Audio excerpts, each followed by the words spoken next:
Everyone has a unique gift, and Mike, the creator of the 1NELife podcast, believes most people don't know how to use their gifts or what they are. Mike wants you to see things from a different perspective and be true to yourself. The 1NELife podcast unites the world through art, fashion, music, and film. It inspires, motivates, and creates positive energy, love, and compassion to all communities and creates an equal playing field for all. On the 1NELife podcast, they cover topics like building relationships, overcoming adversity, habits of healthy people, and much, much more. We only have one life to live. Be yourself and live your truth. Add the 1NELife podcast to your playlist. That's the number 1NELife. Available on Spotify, Amazon Music, Apple Podcast, and your favorite podcast platform. What's up, y'all? Welcome to the 1NELife podcast, and I do not like my voice. You can't tell? It's horrible. You know what? Like I said, some people like that type of voice, so don't worry about it. What's up, y'all? Mike MIC Reed, and here we talk about positive psychology while taking care of our well-being and telling your story, because everybody has an amazing story. Just like my guest today in studio, Miss Lisa Sarno. Hi, Mike. My friend, my fixer. She's gonna be the new Cole. She just doesn't know it yet. Oh, that's news. Well, you know what? I want to say thank you for inviting me back. I really appreciate it. And it is 2025. I know. Happy New Year. Oh, my goodness. And when I asked you to come back, you were so shocked. Like, why wouldn't I have you back? You know, I'm always appreciative when people ask me to come and participate in things like this. So, you know, I don't assume that anybody really wants to talk to me. Lisa, you do so much for the community. A lot of people don't know, like, I don't think people know half of the things you do. I don't even remember, actually, quite frankly. That means there's a lot. It means that I'm blessed and I'm grateful to be able to be involved in the community. That's amazing. So you are the chair for Action for Kids. Action for Kids is a California nonprofit benefit corporation, right? They're one of 12 of Los Angeles County's child abuse prevention councils. We are. How do you liking it? You know, it's it'll be a year that I was honored to become the chair of the Action for Kids board, and it's been a quite eventful, if you will, and just a fun-filled, packed several months. And I have to say that I truly enjoyed the board members that work with me, you being one, Mike. So I really appreciate that. We wasn't going to mention that, but thank you. Well, you know what? I'm grateful for the people that are on the board that actually are committed and dedicated and work, you know, do all the work with the kids. And it's really important what we're doing because out here, as you know, out here in the Antelope Valley, we have one of the highest reporting, if you will, incidents of child abuse. Now, I take that as a half glass full instead of a half glass empty because that means that we're doing our job as a group, as a team, in making sure that people know how to report if there's something going on, which means that there are actually children that are being helped as a result of the reporting. So, but it still doesn't negate the fact that we have way too many, if you will, kids that are, you know, on that edge, that need the help, that are on that edge. And it really is about educating folks and just getting that information out about what to do. If you hear it, if you see it, you have to report it. Yes. How do you? Because I know most of your career, you worked with adults. Actually, no. That's not true. That's not quite accurate. Basically, all of my career, I've always worked with kids, with youth. I did not know that. Yeah. So I know a few of your titles, and they're not kids corporations or anything. They're not kids corporations, but they were, you know, the jobs that I held actually interacted and worked with and partnered with a lot of community organizations. So it wasn't limited to any one category, if you will, adults or youth or seniors. It was the entire gambit. Okay. So I'm, like I said, I have a portfolio that really kind of spans all the different focus areas. And that was baptism by fire, quite frankly. I never thought that I'd be doing half of the things that I did, but I really enjoyed, you know, the learning curve, because a lot of it was the learning curve. Who would have thought that I would have worked for the Dodgers under the original family, you know, O'Malley's, right? I wasn't a sports person, right. But Peter O'Malley, who was, the owner of the Dodgers at the time, really wanted to do something with the community. So I had the chance to work with the Dodgers and create and help institute the Dodger Dream Foundation in the 1990s. So yeah, it's been an interesting, long kind of journey. But have you ever, I'm assuming, because you said you always worked with kids, but has it always been a passion of yours, or was it something that just happened?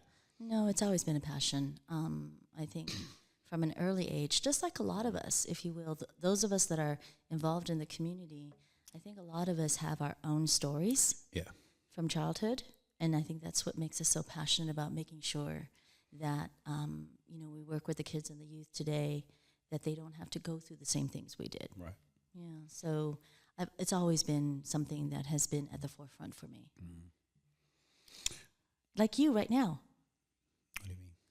Well, you have a wonderful job right now, right? I do. I love my job. Yeah. So, and how long has it been since you've been doing that now? At this job?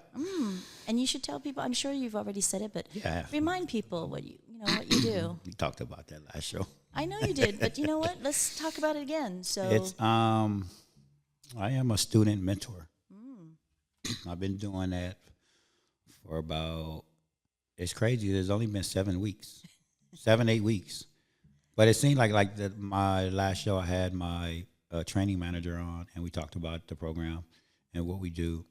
But honestly, these 7 weeks, it felt like 6 months because it's so much. Like when I first went into the schools, and I've always wanted to go into the schools, even though all my life I worked with kids, but I never was able to get into the schools, because of the red tape and different companies, different things. But so I was very fortunate and blessed to have this opportunity. And but when I went in, I wasn't expecting to see what I saw. And what did you see? Chaos. Chaos. No, literally, I walked into this one classroom, and I tell people this all the time, and it's not even no exaggeration whatsoever.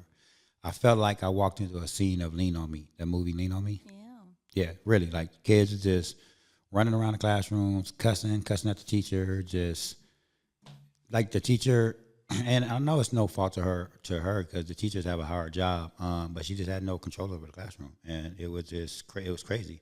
So me and my team had to go in there and kind of regulate the classroom, and we did, and we gave her some tools to use to regulate the class, and it took us about, I want to say, 2 weeks, excuse me, to get to class. To stabilize it, yes. Yeah. But it was crazy. Can I ask a quick question? I'm sure you probably talked about it, but you know what? Let's just revisit, because I think it pertains to everything we might be talking about today. Right. But when you were in those classes, in addition to what's happening at that moment, right? What were some of the things that you uncovered, that you learned about the kids and what they might be experiencing? What was the main, 1 or 2 things that you found they were experiencing outside of the classroom? It is what we've been talking about lately. It's my voice. It's my voice. Thank you. I am a lady. I appreciate that. It's what we've been talking about lately is secondary trauma. Yeah. So the first week that I was in the schools, I didn't do much but observe. I would just go into classrooms and just, introduce myself, but I would just stand in the back, just kind of observe what's going on. I paid attention to certain kids, and over a week span, I got to know certain kids and got to know certain teachers. And just when you just sit there and observe, and because I've been there, I can kind of tell already what's going on. Like I was talking about on the last show, I don't look at the kid as disrupting the class, even though he or she is a disruption to the class. I'm looking at that pain they're going through, and that's why one of the reasons why they're acting out. And so for the folks that are watching, right, that don't know what secondary trauma really is, because I think that's basically a newer term that's being floated out there at this point in time because of all the research that's come out about it. But why don't you tell us what secondary trauma is, Mike? It's a type of psychological trauma that occurs when someone is exposed to a traumatic event experienced by another person. See, you know what? You knew I was going to ask that question because you were reading. Here. I know. I got my notes here. I'm like, he's reading. Oh, we're going to talk about it all. We're going to talk about IPV, everything. Okay.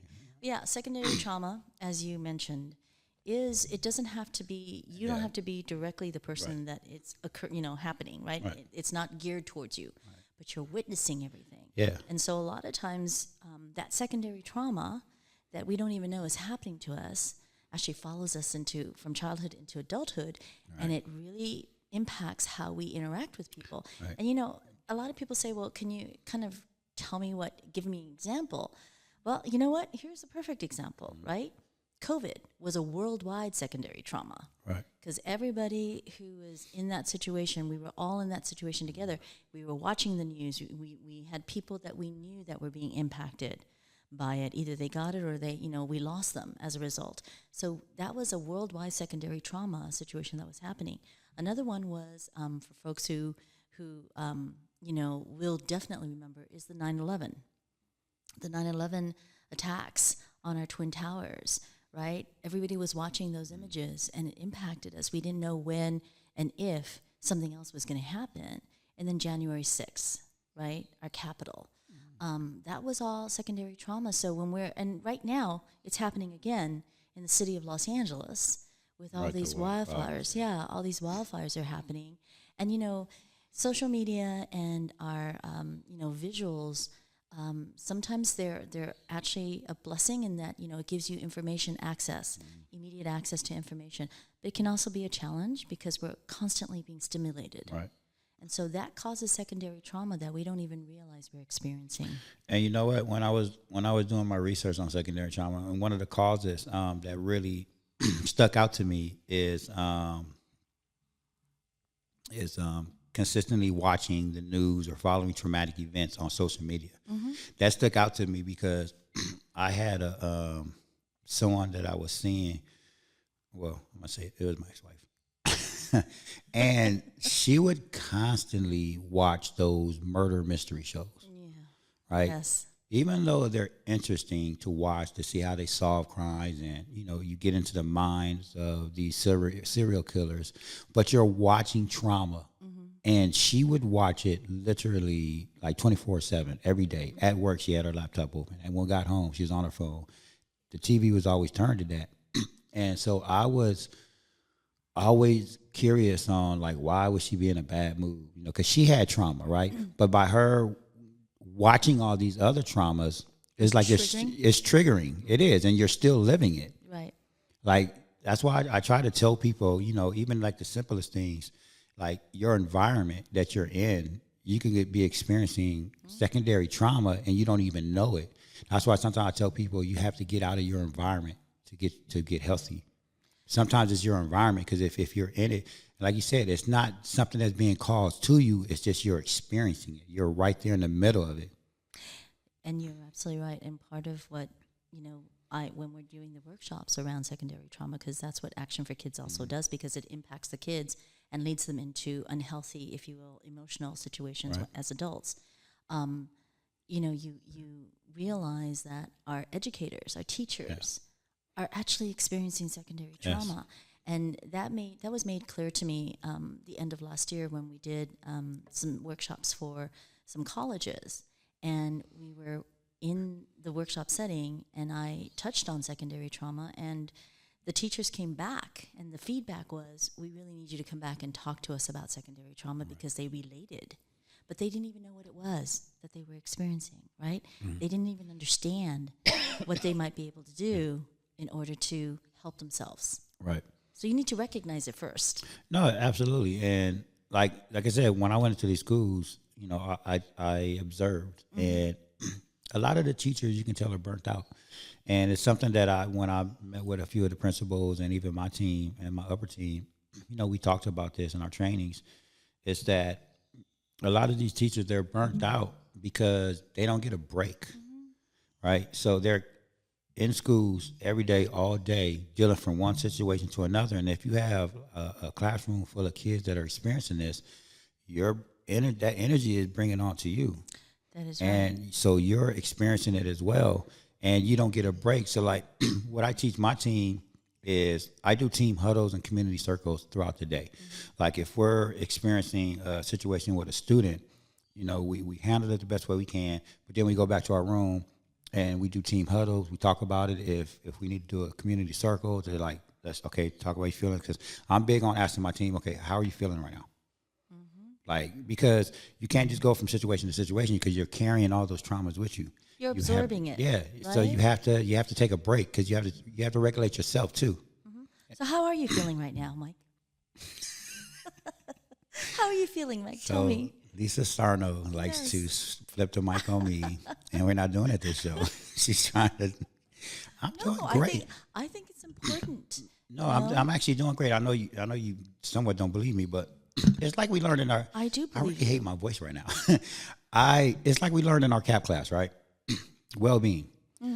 Well-being is not your life is going to be. Oh my gosh, it's not going to be struggle-free, but we learn to struggle well. I believe I'm struggling well. You're not going to not have any struggles in life. You're going to have struggles every day. And I just told my team this the other day. Yesterday, Friday. Everything is not going to be perfect. We're not going to have these great days, but we have to adapt. So yesterday, like we had some little hiccups, but I remember we did this activity with this one group of kids, and this little girl, her mom works at the school, and it was the first activity we did with the school, and she loved it. And she ran and told her mom, because her mom is a teacher at the school, and her teacher went up to one of my mentors and said, "Hey, I love what you guys doing. My daughter's excited." Like, to me, even though we had hiccups during the day, that was a win. Of course, that is a win because they understood what was going on, right? Right. So when I say I'm okay, it's like, yeah, I'm struggling well. I have struggles, but I'm not letting it bother me too much. I still push through the day. I still push through what I got to do. So here's the 15-second version. What we tell people is it's okay to not be okay. Just don't get stuck there. Right. Right. Just don't get stuck there. And that's me. I know when someone asks me if I'm okay, especially like you. I don't want to go through all the things that are bothering me right now because it's like it actually annoys me because I don't know why all these things are happening, but it's happening for a reason. And it's things out of my control too. It's not like I'm asking for these things or I put myself in situations like I was just in a car accident, over a month ago, and I still don't have my car back. I didn't ask to be in an accident. I didn't tell the lady behind me to run into me, and I just got that car 3 months prior, brand new car. And I'm like, nah, not my car again. So what was the lesson from that? What was the lesson from it? I still don't know. I'm being honest. I don't know what the lesson was. Like, I don't know. I don't know. Lesson: be grateful for what you have.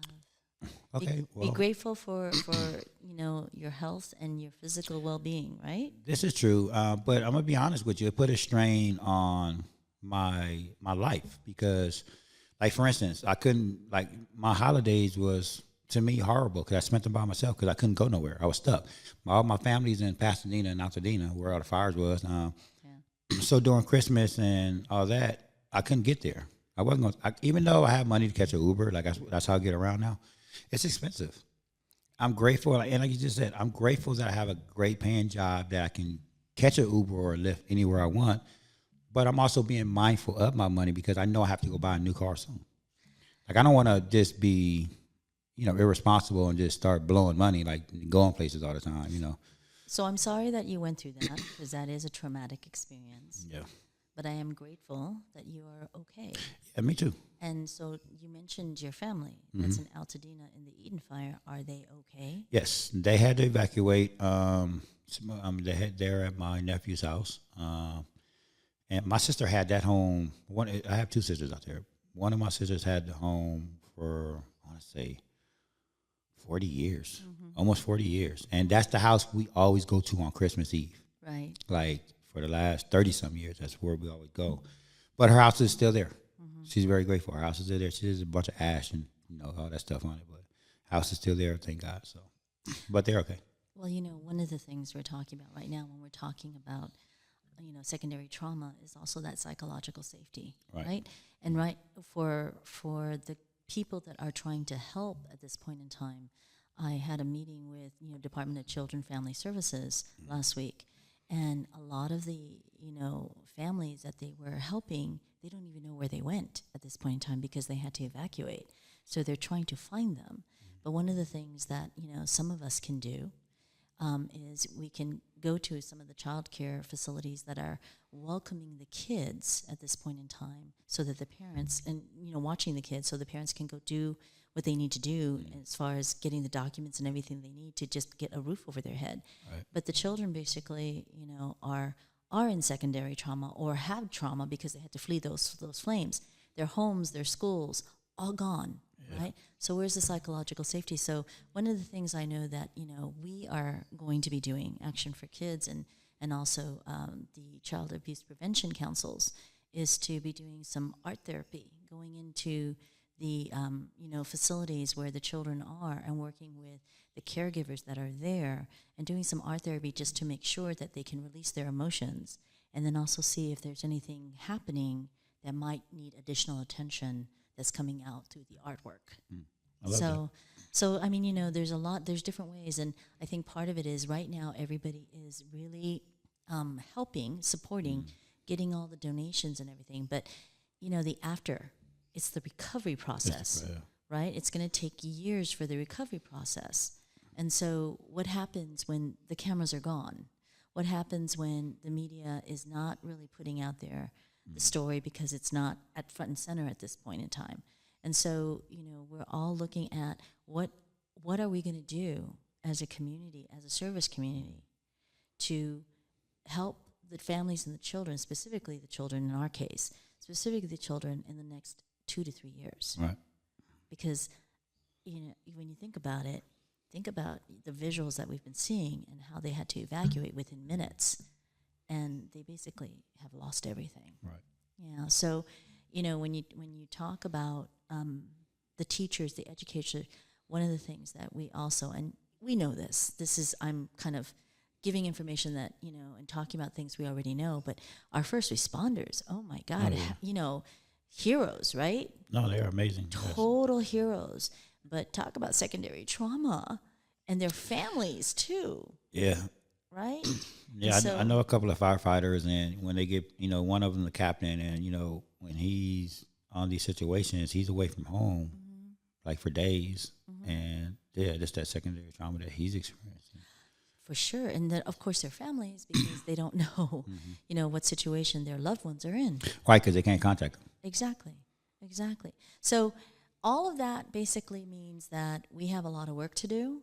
And for those of us that are doing the presentations and making sure that they have the tools. So let me ask you a question. No, you said you didn't want to host the show, so you're not allowed to ask questions. No, but I do want to ask the question because you're in it every single day. Right. So when you view the secondary trauma happening, especially with the educators you're working with, what tools do you give them? What suggestions do you give them? And then we can talk about those tools. But what tools do you give them? The educators and so that's a great question, because actually yesterday I had a great meeting with one of the counselors at this one particular school, and we sat down for about an hour just talking about how we can collab, because my team is new at this one school, and so I had a meeting with her, and I was just kind of showing her all the tools that I had, like think sheets, problem solving maps, and all these things that we use, with the kids, check in, check out systems that we use with our kids. And she was showing me all her stuff, and our stuff was almost like it was very similar, but it was little things about our stuff that she loved that she said she's going to start incorporating with hers, and vice versa. So just working and collabing together, and, and I just kept telling her, because at this one particular school, there's only 2 counselors throughout the whole school with 600 kids. That just seems crazy to me, right? Wow. But I mean, I get it. I know you can't have 100 counselors there for all the kids, but I just kind of kept telling her, like, hey, if you need a break, if you need us to help you in any way, let us know, because that's what we're there for. So at this school, I have 4 mentors there that's helping. So I go around to different schools, and I mentor the mentors as well, and I help the teams, get put together and help them build help them build up the program. So one of the most basic and simplest, if you will, tools that especially our educators and first responders at this point in time, and even the kids, their parents, is to just breathe. Yeah.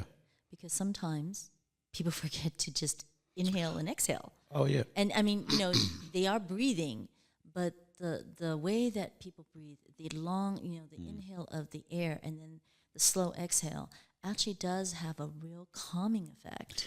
And just finding a quiet place for 5 minutes, even 5 minutes a day, 5 to 10 minutes a day, and just breathe.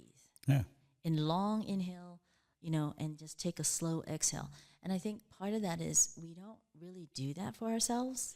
No, we don't. And even some of the things that I'm teaching these, and the counselor kind of knew this because she does it.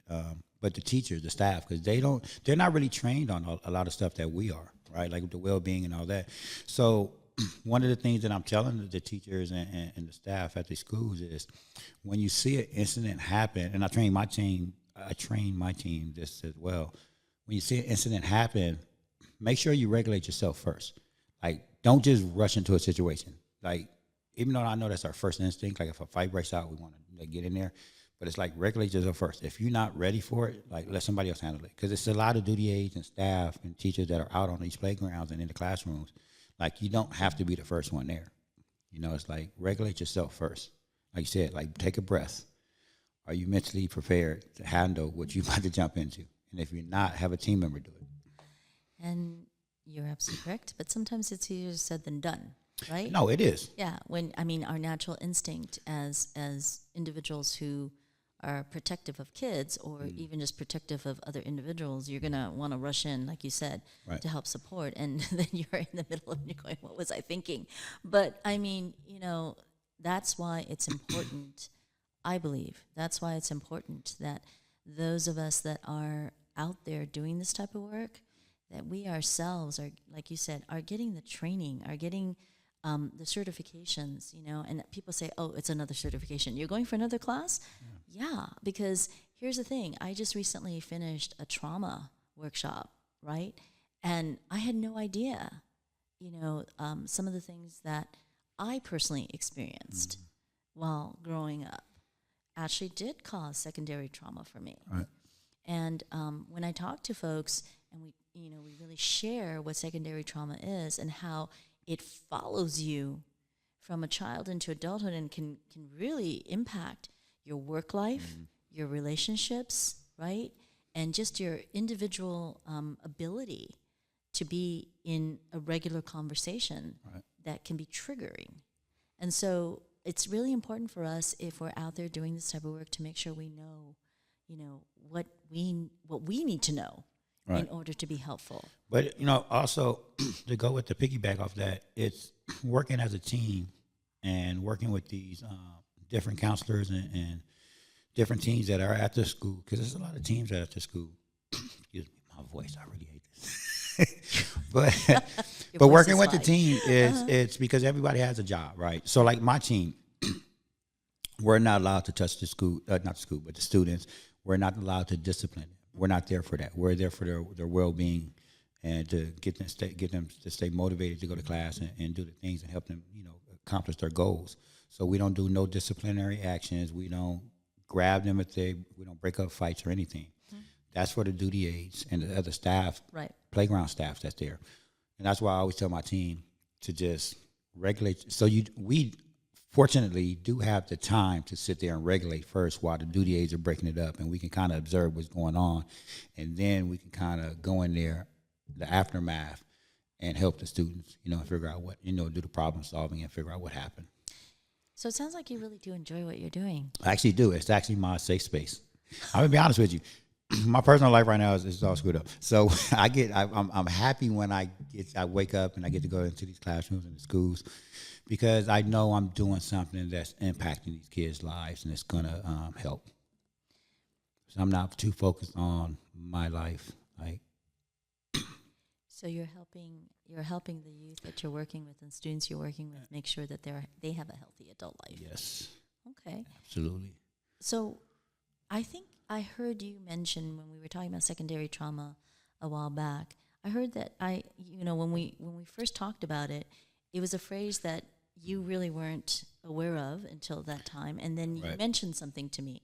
Can you share that with me again? Sure. Okay. Absolutely. I like how you keep asking me questions, though. It's the Lisa Sarno show. No. But no, yeah, and this is goes with constantly growing. Like I'm constantly growing, I'm constantly learning. I don't have it all figured out, but the one thing I love about my life is, in my mindset, is that I love to learn and I love to grow. And so, yeah, we was having a conversation about secondary trauma and IPV, intimate partner violence. And I went through a situation with my daughter years ago. My daughter just had a birthday. She just turned 23. And this is when she was 15. My daughter, this was 8 years ago. I can't believe it's been 8 years. Time goes quickly, doesn't it? I feel old. I got to stop talking about my kids' age because I start thinking about how old I am. We're just more mature at this point in time. Yeah. So about 8 years ago, I went through a thing with my daughter, and she had a trigger that she was scared to talk to me or even be around me. And me and her mom didn't know what was going on. We sent her to a therapist. After we tried to figure out like what's going on, at first instincts when a child with that type of behavior that just kind of shuts down and don't want to talk, the first thing in mind is like, okay, did somebody do something to you? Did somebody touch you? Like, we start going through the whole list. Like, we started going through our families. Cause it was like, okay, well, we know you hang out with my brother, my nephews, all these people. We start saying, did anybody touch you? Like, we start going through that, because we want to know what's going on because you're not talking to us. But that's important that you did that. It is important that we did it, right? And then, so we had to rule everybody out first, and then after that, once we ruled everybody out and everybody was kind of safe, we sent her to a therapist. We said, okay, well, you need to talk to a therapist because you're not talking to us, and you need to talk to somebody.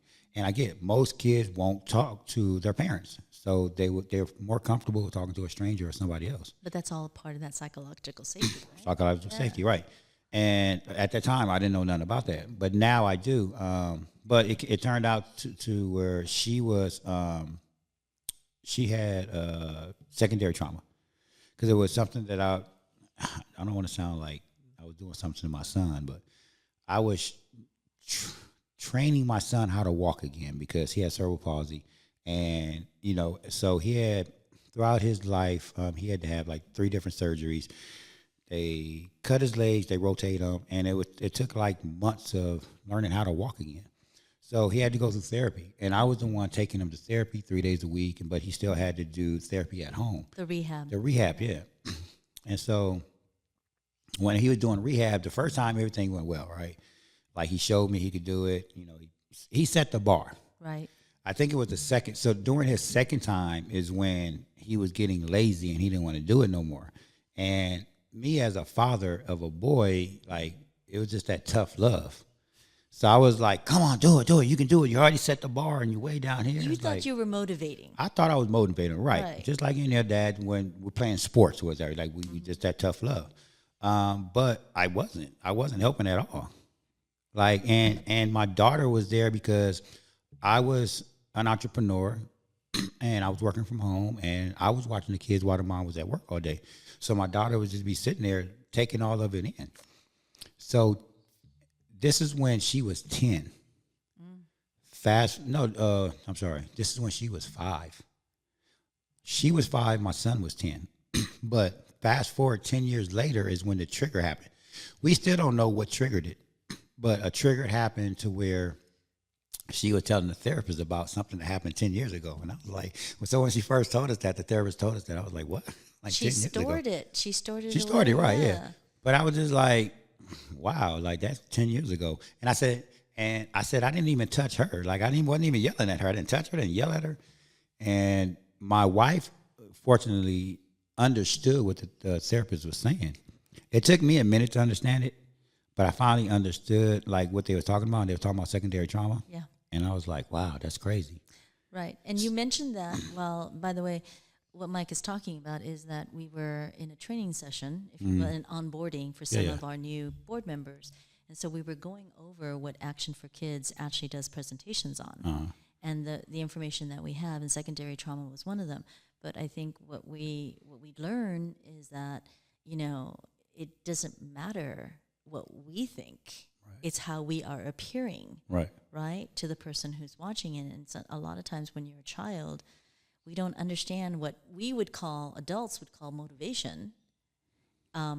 It basically, for her, probably it was, my dad screaming and yelling at my brother who's having trouble, who's in pain. Right. And trying to force him to do something that he doesn't want and can't do.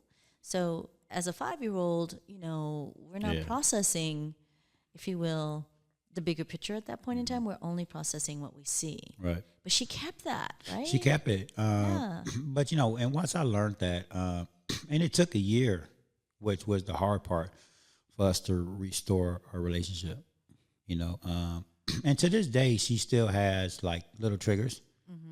Her mom says that that's normal. And I understand that's normal now, because it's just about taking care of our well-being. Like we're going to always have these little triggers, but how do you regulate them? And she's doing better, because I think now over the last, I want to say, year or two, she, like in the beginning, it was all about blame, right? But now she's turning it on her. Like, okay, well, how am I helping to rebuild this? Mike, we all know she was scared. At 5 years old, she must have been really frightened. No, I'm talking about after that. Yeah, but I'm talking about back then. No, back then, she was scared, absolutely. So when you triggered her, all that feelings of being frightened and, scared came back to the forefront for her, right? Mm-hmm. And so that's what caused her to remember all this. Right. And the rebuilding process of trust, right? Yeah. And having psychological safety with you specifically. So you're saying triggers. Yeah, you know what? I think you're right. You're absolutely right. We all carry triggers. Yeah. From, our entire life to where we are right now. You never know what little thing is going to trigger a memory, right? And then how we deal with it, though, is really important. And sometimes, and, you and I both know this, sometimes we don't even know that it's happening to us, and we can't even really remember why we're being triggered. Right. And so that's when we know we need help. We need to ask for the help, right? So I'm glad that you and your wife at the time took your daughter to... Ex-wife. At the time, I said wife at the time. I just time. want to be clear. I'm not married no more. Your wife at the time, that you guys basically, realized that you had to take your daughter to a therapist, because she wasn't talking to you. So, and how is she now? I mean, well, that's what I was saying. Like now, she's really focused on her, because me and my ex-wife, we're best friends. We talk all the time, which is great. No, we really are. And I believe you. But because I'm into positive psychology, and now that I'm in the schools, I'm actually studying restorative practices, because that's what we use in the schools. But she's also studying a lot of these things as well. Like she just got her master's for psychology. So by over the last, I want to say 7-8 years that I've been studying a lot of this stuff, she has too. And that's why we're good friends. Like, we always talk about all this stuff. Like, she just finished this one big leadership training that I was supposed to start in March, and she paid for it. This is crazy. She's like, I think you'll be good at this. And I was like, I just took a long course. I don't want to take another one. But I like to grow. I don't mind. I think I'm going to do it. I still got a month to decide if I'm not. Leaders are constantly learning. Right. Yeah. No, and I get that. But anyway, by both my daughter's mom and me, studying and take care of our well-being, she's starting to do the same. So she's focused on her and her mental health. That's why I said she's now looking at herself, and she's not pointing the fingers no more about why is all this happening. Well, that's really wonderful to hear. So I need to ask you a question. How's your son, the one that you were doing rehab with? Oh, he's good. Okay. He's just him. Okay. So but you know what? No secondary trauma for him, right? Oh, that's crazy. And I guess that's the crazy part, because even though he knows what's going on, he never blamed me. He understood. Because I think me and him have always been close. But I won't say me and my daughter's been close too. But I think because I spent more time with him, because I coached all his soccer teams, and so me and him has always had conversations. So he never blamed me. He was never mad. He knew what I was trying to do. We've always had conversations, and mind you, he's 5 years older than her. Right. Even when it was happening, I was talking to him, because it was a time where He was crying because I was yelling at him, but I was explaining to him why I was doing this. Like you set the bar, so you can't tell me you can't do something if you set the bar up here. Now you way down here. It's like, no, you've already set the bar. It's a mental thing. So I was kind of thinking I was motivating him, but we was having those conversations, and he was older, so I think he understood a little bit more. So where's your bar right now? With what? You tell me, where's your bar right now for 2025? Where's your bar? I mean, in what area are we talking about? Whatever area you want to share. Why are you trying to turn this on me? We have a list of things to talk to you about. Okay, but tell me, what for 2025, what's the bar for you? I don't know. Because remember, you got to remember, Lisa, you just don't know me at all, do you? I know you really It's well. not That's never, why I'm asking that question. It's never about me. It's always about me and making an impact, in this world. And so I don't really have a bar. I guess. So you're going to go take that leadership training that your wife was talking about because she really felt it'd be good for you. And she probably knows She said you I would better. like it, yeah. Yeah. So she probably knows you better than most people. Oh, 100%, and, yeah. Yeah. And so if she's offering that up, then that's a bar that you're setting for yourself, right? Yeah. Okay, so you're going to go take the class. Well, I mean, she paid for it, so I feel like I'm obligated to take it at this point. And it's an expensive class, too. So, and at the end of the class, what happens? What do you get? The knowledge. Okay, so and it's what three. else? It's three different courses. There's three different levels to this class, and they want you to take all three. Mm-hmm. So the one I'm taking is just a 3-day week. It's like a Friday, Saturday, and Sunday, but it's 12 hours each day, way like in Marina Del Rey.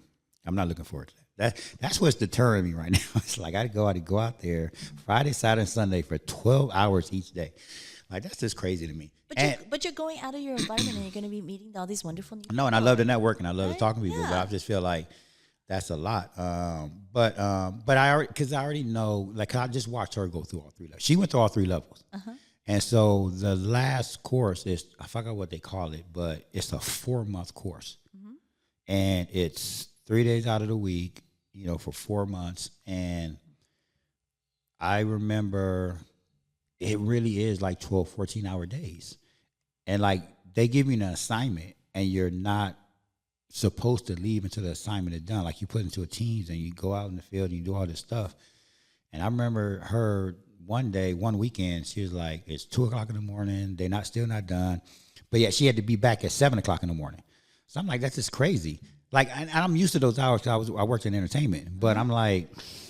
So, but you know what's going to happen? I'm almost, when we come back to have the conversation several months from now, you're going to tell me you really, really loved this class. I know I am because she's loving it right now. She's glad she did it. Right. It was just, you know what? I'm gonna be honest with you.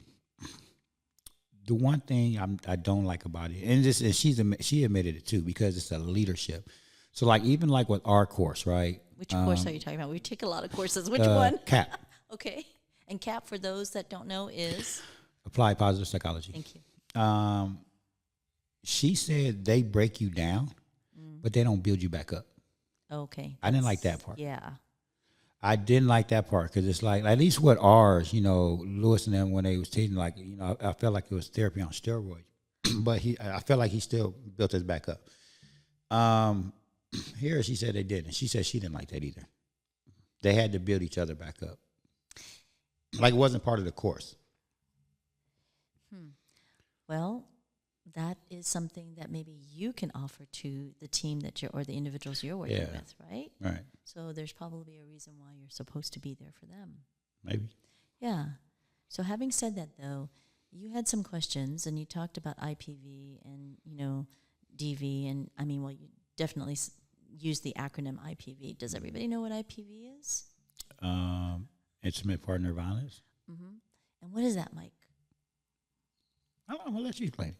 No, I think you're doing a great job because you actually have you actually have it in front of you, the actual definition. I actually don't have the definition of IPV.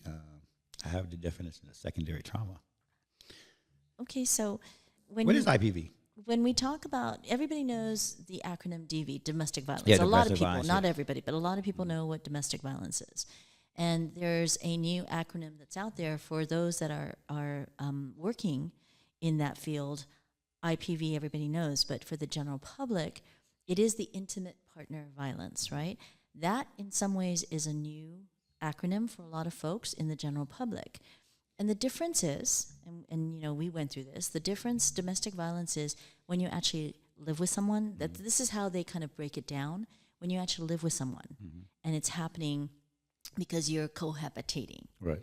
The intimate partner violence is when you're not actually cohabitating. You could be dating someone, and, you know, or it could be, if you will, a child and a parent. The intimate partner violence is someone that is very close to you, that you have a relationship with, but you may not actually be living with that person. Now, there's a lot more around that, but that's like a 15-second, if you will, or 30-second kind of explanation. That's your elevator pitch. Yeah, that's that is my elevator pitch. But a lot of people are unaware that, again, you know, some of the relationships that they may have had, some of the boyfriends, girlfriends that they were going out with, they actually experienced the intimate partner violence. And so that carries into any kind of permanent relationship they have, also carries into their trust issues, right? And, you know, I think what's really important to tell everybody right now is that you and I are talking about all these different things that sound kind of like, wow, there's a lot of stuff going on out there. The truth is there is. There is, yeah. There is. But it's also, because of the areas we work in, it's important for us to know this, to recognize it, and be able to identify and help those that are really, you know, experiencing all of these things. We talk about it now, but when I was growing up, it was like taboo, right? I mean, especially in certain ethnicities and cultures, it's taboo. And even now, it's still kind of, we don't talk about that. And because it was, you know, a silent, if you will, you know, your silence was required in certain family situations, we never dealt with it, right? And so today, I think you would agree, even the younger folks, the younger generations, they're okay with talking about the fact that they are having emotional and mental issues. Back when I was growing up, you know, you left that stuff at home. You never brought it out into the open.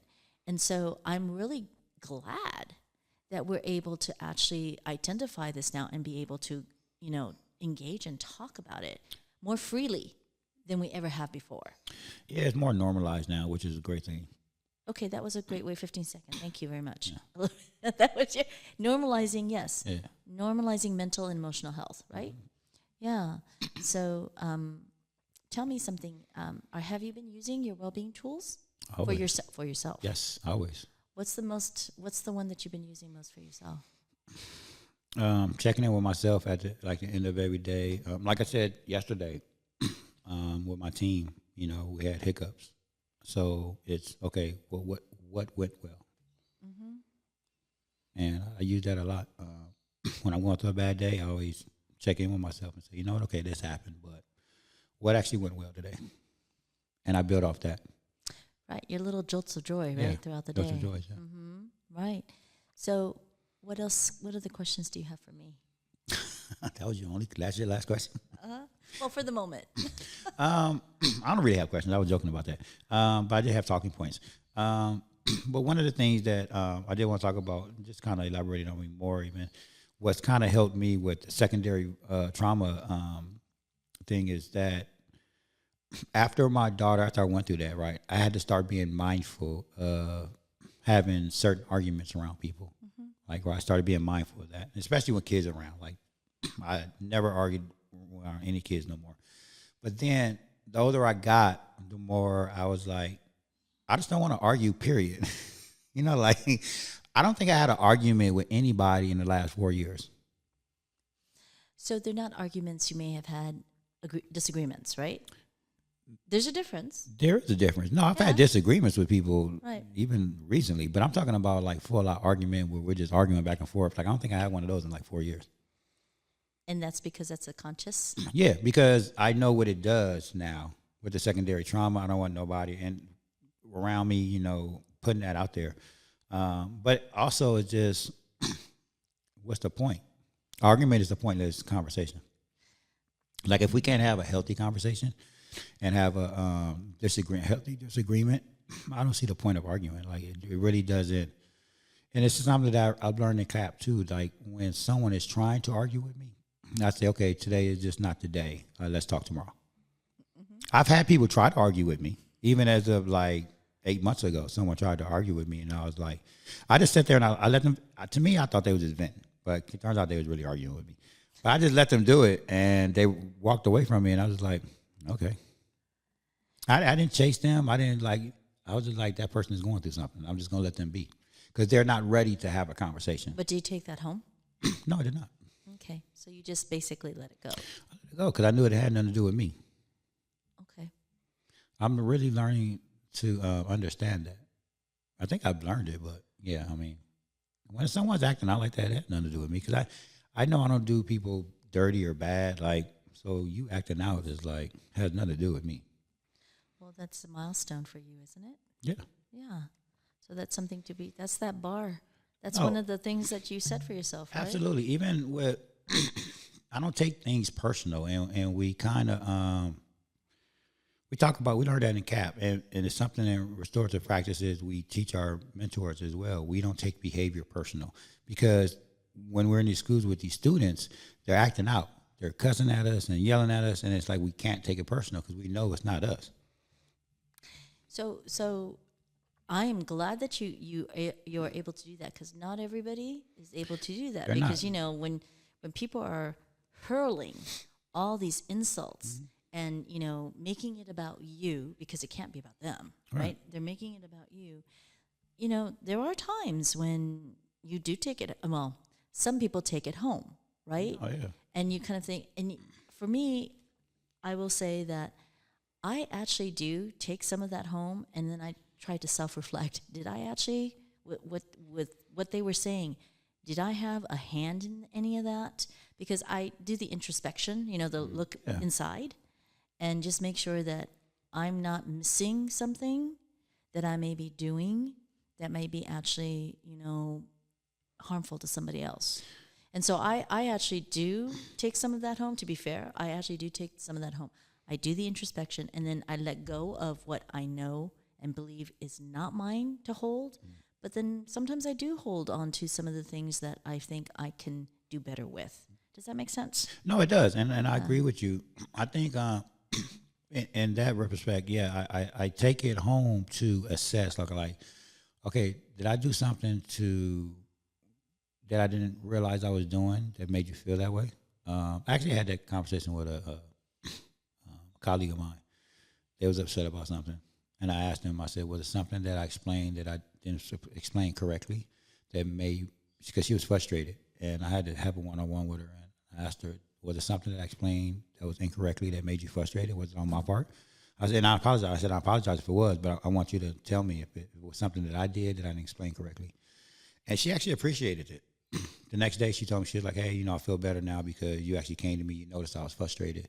And she was like, "Thank you for even noticing that I was frustrated and wanted to talk to me about it." And that's a healthy thing, right? Right. That's a healthy thing. But it's also important for us to remember that, not everybody may take that in that light. Right. And so, we have to just be okay with sometimes you do the best you can, and the timing may be off, right? And it may be later that you come back around to this person, or maybe never. And we have to be okay with letting, at least I've learned, I have to be okay with letting some of those folks go. Yeah. Because there's nothing that I can ever do that's going to make them be okay. Right. And this is where we can't control people. Right. Exactly. Right. We can't control people. People are going to do what they want. And it's funny because I think because I have conversations with a lot of people, and what you said earlier, it's not easy to do. Like, it took me years to get to where I'm at, to understand, like, my well-being, to understand how to let things go, to be okay with certain things. Even though for me, it's still hard, because some people, we just don't want to let go. But maybe it's not the right time. Like I know 6 months ago, I had a big, not argument, but a misunderstanding with a friend of mine. And I just recently was talking to her, you know, because we ran into each other and we had a good conversation. You know, and we talked about it. You know, it's sometimes people are not ready right now. And this is something I talked to my training manager about because he always wants to help people and, you know, just be that person. And I remember it being that person like he is, right, just wanting to help. And we was talking about leadership, and I was explaining to him, like, yeah, everybody can be a leader, but some people may not want to be a leader right now. Not saying they can't be, but right now, today, they're not ready. They'll be ready maybe next week, next month, next year. But right now, because I was talking about something, and I was just like, they're not ready. Maybe not right now. Not right now, yeah. And I know a lot of people say, you know, and I think we've had some folks that in common that, you know, it's either no or yes. It's either no or yes. You know, I'm like, well, wait a second. It may be, maybe not right now. Yeah. And then, you know, you can circle back because they may be going through something. Yeah, absolutely. Or they may not be, the timing. It's just all about timing, right? And I've actually had that with, a lot of people in that you first meet them and, you know, you want to work with them, you want to part with them, but they're not in that place. Yeah. And then, you know, several months later and sometimes even years later, you circle back around and I'm like, okay, now. Yeah. And it's even better than what you imagined, right? Right. I mean, we got to be mindful that because we're all different, we all come from different backgrounds and cultures, we all have different capacities. We all learn differently. We all receive and deliver things differently. So, yeah, just right now, it's okay to not be there right now. I've learned that. Like, okay, I'm not there right now. Right. But that's not to say I won't be. Right. But we got to, and like I said, it's not easy, but we got to constantly keep growing. Like me, I love to grow. I love to learn. Even at my age. That's why I said I don't have it all figured out. At your age? At my age, yeah. Okay. I don't have it all figured out. It's never too late to start learning and growing. But as long as we're open-minded to continue to grow. Willing. Yeah, willing to grow. Then you're going to grow and you're going to learn all this stuff. And at some point, you're going to get there. Mm-hmm. Not fully there, but you're going to start understanding it. Like, I don't believe I'm fully there because I still struggle with abandonment issues. You know, I still struggle with losing people, and I want certain people in my life, but I understand that maybe they not there, even though they say they are, but I just know they're not.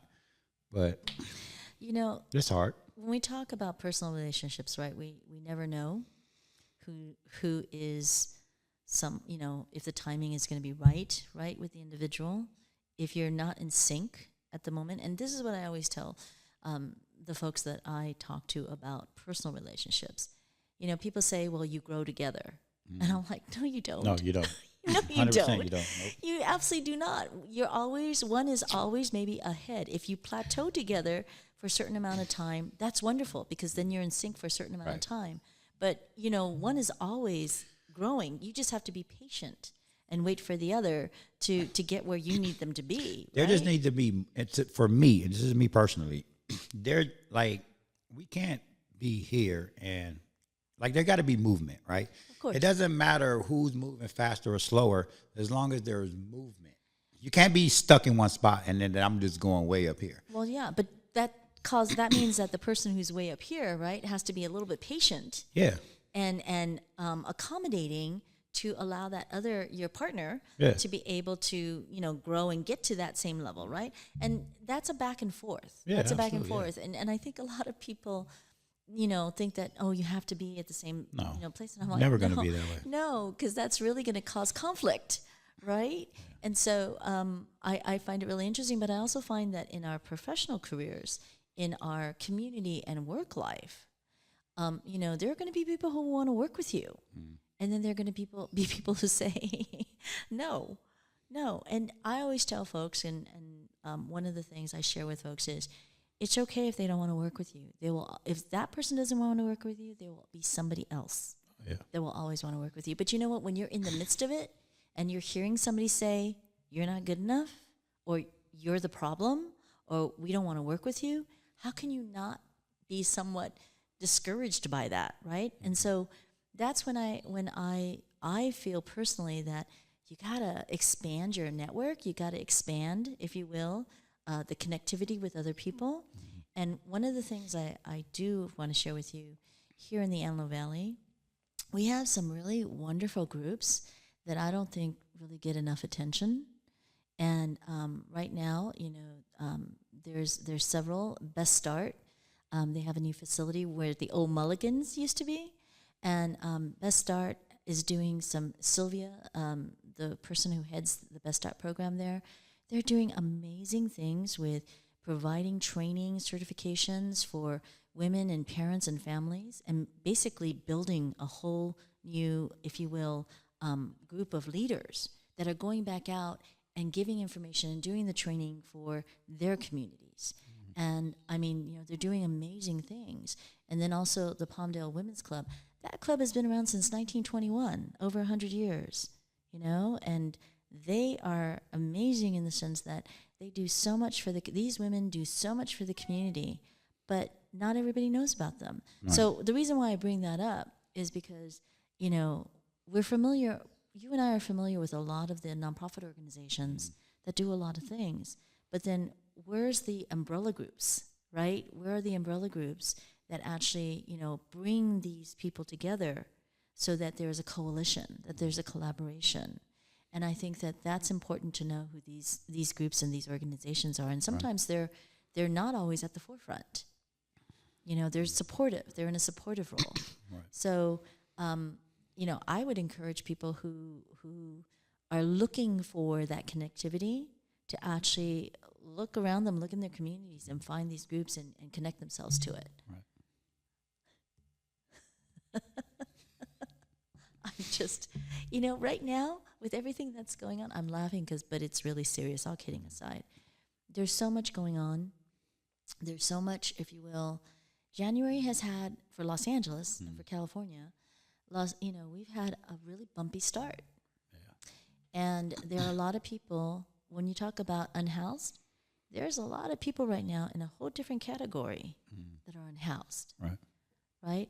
When you think about the recovery process, when you think about the schools, the services, the senior centers, healthcare facilities that are no longer there because they burned in these fires, that's lack of services for our communities. Right. So who's going to pick up, if you will, who's going to pick that all up, right? And that's the recovery process that I think all of us need to be aware of and be there for the long haul. This isn't just like right now. Right, yeah. It's years. It's going to be years in the making. It is. 10, 15 years. And not to mention, the rebuilding process of actual buildings itself, construction, right? So there's going to be a lot of work. And, here in the Antelope Valley, we may actually see an influx of people coming out here because of the housing that we have, right? So is our organizations ready for that influx? Can we support, the amount of people that may be coming in that may actually need help and assistance? I think that's all a question that we, as organizations, we need to kind of take a look at. That is true. I didn't even think about that part. Because of the housing, a lot of people are going to push north. Of course. Because they always push north because it's cheaper. Well, also we have the land, right? We have the open space. And we're not dealing with the toxic, debris that's going to have to be removed. So there's, and right now, as we know, a lot of people can't afford even the hotel rooms that are out there right now. Yeah. So where are they going to go? They're going to go where they can afford. And not to mention that a lot of the businesses that are no longer there, you have a lot of employment that's going to end up happening. So when we look at all this, is it going to be a rough time? Yeah. But do I think that, groups coming together, I actually do see a lot of wonderful groups coming together and actually building that bridge to help these people make sure that they can get their lives back on track. Right. But, 2025, we have a lot of work to do in 2025. We do. We definitely do. It's not only that, but again, what we've been talking about all show is even with the students, our kids in this community. We have a lot of work to do. We do, but you know what? There's a lot of good people out there. It is. Yeah, a lot of unsung heroes out there. So March is March 2025 is Women's History Month. Every March is the National Women's History Month. And the Palmdale Women's Club and Action for Kids is going to be doing an exhibit that's going to be honoring, if you will, some of the women who inspire, right? Women who inspire in our community, some of our unsung heroes. I think, and I know you said you took your name off the list. Oh, okay. That was a quiet conversation. We don't have to have that conversation here. But you should be on it. Thank you. I appreciate that. You do so much. I think you do so much behind the scenes. Yeah, but I'm not the only one, to be honest. I'm not the only one that took my name off the list. There were two other people who did that, Janice Wallace and... I know you're being humble right now. I know you're deflecting right now. You're deflecting right now. I mean, we wanted to make room for those that really... I get it. ...are deserving. And you're right. There's a lot of women out here that are deserving of it, but you're one of them. Women and men, thank you. Well, yeah, women and we're talking about Women's History Month. Yes. But you are one of them because you do a lot of work behind the scenes that no one knows about. But you make a huge difference out here in AV. Thank you, Mike, for saying I want to that. say I appreciate you. You inspire me. Oh, my goodness. Okay, thank you. Am I blushing now? I'm trying to get you to cry. You know, my thing is I laugh through everything. People don't understand. When it's hard, I tend to laugh through everything because the alternative is crying, and I'm not willing to cry. So it's like, why cry? Just laugh through it. But thank you. I appreciate the acknowledgement, and the appreciation is mutual. So thank you very much for saying that. Thank you. But it's never about me. I told you, I'm so far from making any type of impact. What are you talking about? I don't feel like I've done anything yet. I don't know why I feel like that, but I really do. I feel like because I can see how much work is needed. Like I feel like I haven't done anything yet. Like, so you don't think that your work as a mentor in the schools has had an impact? No, I know it has. Then why are you saying this?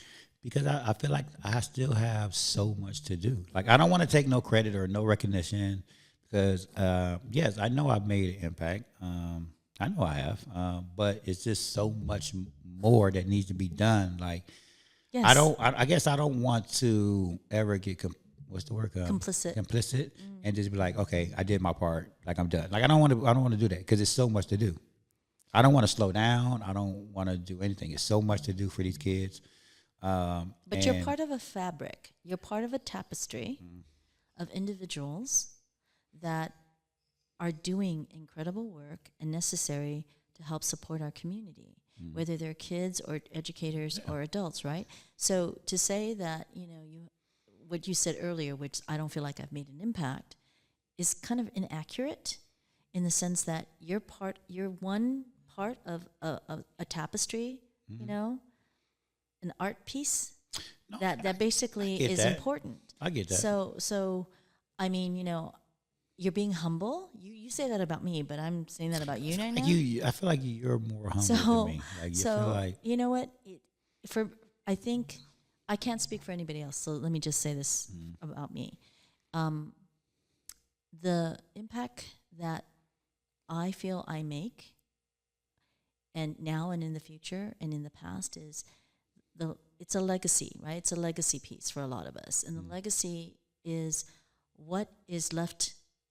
What's left that's sustainable, that you can actually see, and there are other things that you can't see, that you may never see. If you hear about it, that's great every once in a while, but what do you can leave that's sustainable, that can work through any kind of period, any kind of time, any kind of administration, political administration? And you know what? I feel like I'm lucky in that I actually do have those tangibles. So for me, it's what can I do next to make sure that it's a long-lasting, sustainable? And when we do events, it's important. But in addition to events, what projects and programs do we have in place that actually we can point to that says, this is the metrics, this is what we did, this is how we impacted our community, right? So where you are right now, there are tons of ways to measure if you will, the impact that you're having. And I'm sure you're doing that. Your company's probably capturing that. The school's capturing that. So, Mr. Reed, please don't ever say you're not making an impact and that you don't know what kind of impact you're making. I've never heard you call me Mr. Reed before. I know. That's why I'm saying it. Wow. You're in the classrooms. Don't they call you Mr. Reed? Some people do, but I prefer. But that's a form of respect. No, I get it. But then it makes me feel old, and it's like, just call me Coach Mike. Just call me Coach Mike. I'm fine. They don't call you Mr. Mike? So this new school that I'm in this week, most of them call me Mr. Mike. Right. That's a form of respect, right? I mean, I know that when they call me Miss Lisa, I'm like, okay. And then I get it. Right. So thank you for what you're doing. Thank you for the acknowledgement that you gave me. I really appreciate that. But you know what? In our small but mighty realm of community service, right? It's important that we all support one another. So Yeah, absolutely. So I'm saying to you, as an Action for Kid board member, you're going to be at our March 15th opening reception for the Women's Month, and we're going to be basically promoting all these incredible women. Yes. I can't wait. Yeah. So, Can't wait. having said that, Mike, thank you for bringing me here. Thank you for re-inviting me. And I believe 2025 is going to be an exceptional year. Well, thank you for coming back. You will be back again. Thank you for hosting the show, as always. Is what you do. That's why I love having you here. But I learn from you. I like listening to you talk.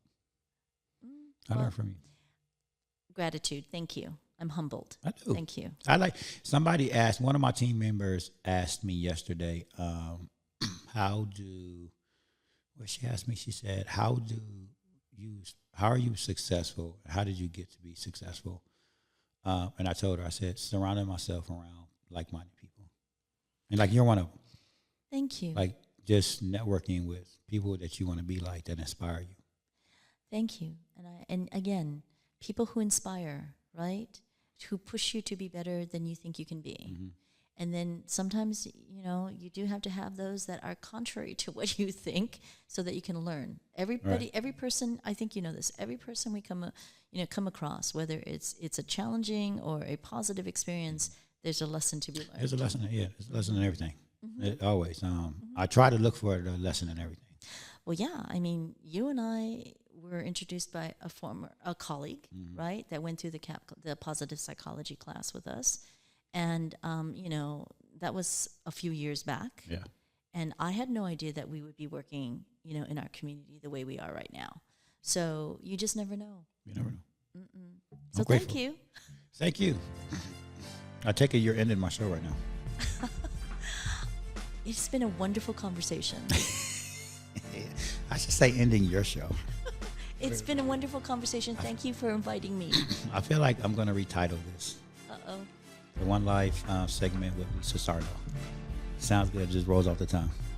You know what? I appreciate whatever you want to call it. No, thank you. Seriously, thank you again. I truly appreciate you. I love you. You're amazing. Thank you for what you do in the AV.